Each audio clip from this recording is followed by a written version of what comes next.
this little talk about me carrying too much, so I tried not to carry so much, but I realized it was putting me behind. I knew I was gonna let everyone down, and I felt really bad, so I was grabbing all the donkeys. But then when I went to throw the donkeys in the barn, they were heavy. Oh, sweetie pie, sweetie, honey, boo-boo, okay. This is a clear example of ego restructuring. Let me explain. So the first step is cognitive dissonance, and the conversation with Mirabel triggers her awareness of how much she is carrying. We said it before, Luisa has spent her entire life over-functioning, basically without questioning it. But Mirabel's words plant the seed of doubt. Now she is experiencing a conflict between her belief, I have to carry everything to be valuable, and the new awareness, maybe I'm carrying too much. So this discomfort forces her to reflect, of course. That's why depth and introspection are very important, because that's how we get to grow, by the way. Then we have step 2, behavioral experimentation, meaning she tries to take a break. She says that herself. She momentarily steps back to test whether she can exist without over-functioning. It's a small act of defying her conditioning, even if just for a moment, but then we see why change is easier said than done when she reaches step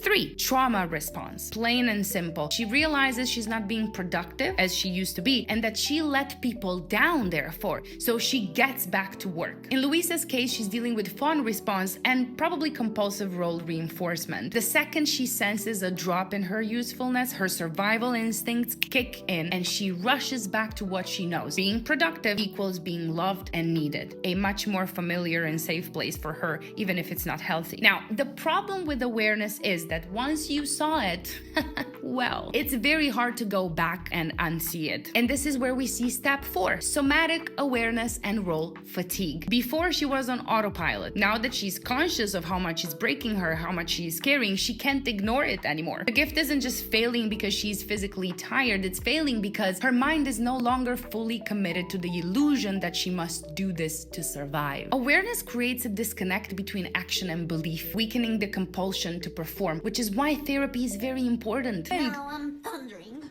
And a thunder will It's lead to okay. a drizzle, and a drizzle will lead to a sprinkle. Tia Peppa. Clear skies, clear skies. Wow. Clear Suppression at its finest. We then get to see another very interesting character, Tia Peppa, the one that can control the weather, even though it seems like the weather controls her most times, to be honest. She would also really need an ego restructuring, to be fair with you, to understand that she's currently stuck in a paradox of emotional suppression. Obviously, the more she tries to control her emotions, the more out of control they become. This is a rumination feedback loop where her attempt to force positivity actually reinforces her anxiety. This is ironic process theory at its finest. When you try not to think about something, your brain keeps checking to make sure you're not thinking about it, which actually makes you think about it more.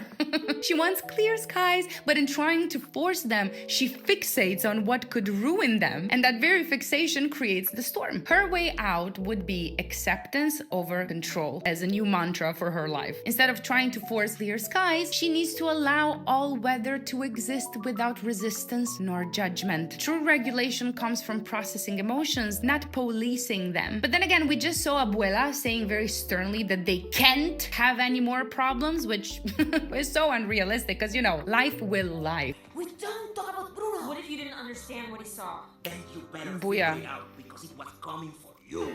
Okay, I don't feel like it has to be this dramatic, but then again, this gave us this song, so let's roll with it. So I will be very honest with y'all. This song is a confession disguised as gossip. They aren't just talking about Bruno. They're revealing their fear of truth itself. Bruno's gift isn't the problem, okay? It's that his truth is inconvenient. He exposes the cracks in their perfect world, and instead of accepting that truth, they turn him into a problem. It's not just we don't talk about Bruno, it's we don't talk about what makes us uncomfortable. And Bruno used to talk about what made us uncomfortable. Mirabel sees through this because she is Bruno in this generation, the black sheep, the one who just by existing reminds everyone of what they'd rather ignore. This is why she's the only one who asks, but what if you misunderstood?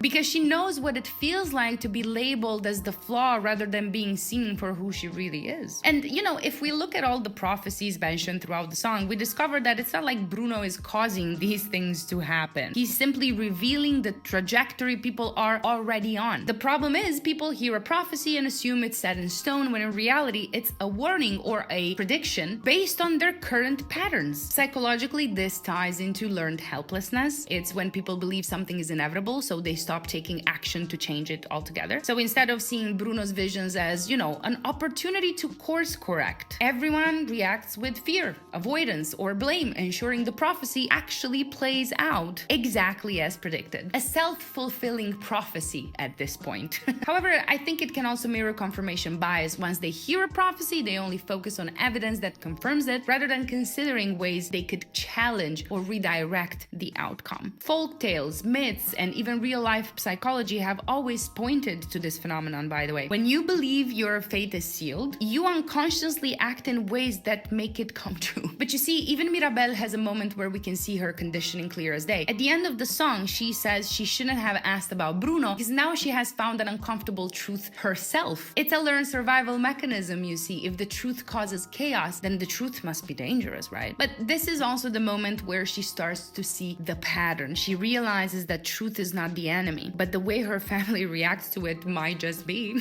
This moment is crucial because it shows that unlearning generational dysfunction isn't instant. Even when we recognize the problem, our first instinct is still often to repeat what we were taught. This is so powerful because it perfectly mirrors how denial is the glue that holds dysfunctional systems together. The cracks were always there. We saw them, Mirabel saw them, even Abuela knows about them. And that's exactly how family dysfunction operates, you see. As long as no one acknowledges the truth, the system stays intact. Fragile, but intact. Dysfunctional families don't survive on actual stability. They survive on shared denial. It's the unspoken rule. We don't talk about it, we don't acknowledge it, and as long as we pretend everything is fine, it stays fine. But of course, once the prophecy was revealed, the illusion collapsed. The truth was too big to contain, and once reality broke through, there was no going back. Thank God for that. What is happening?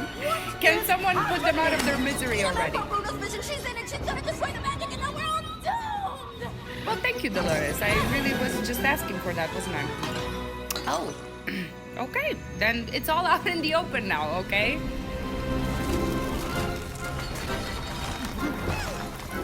Oh, right. Now, the million-dollar question is, why does Casita only start breaking down once the prophecy is out in the open and has been seen by everyone in the family? Well, let's break this down.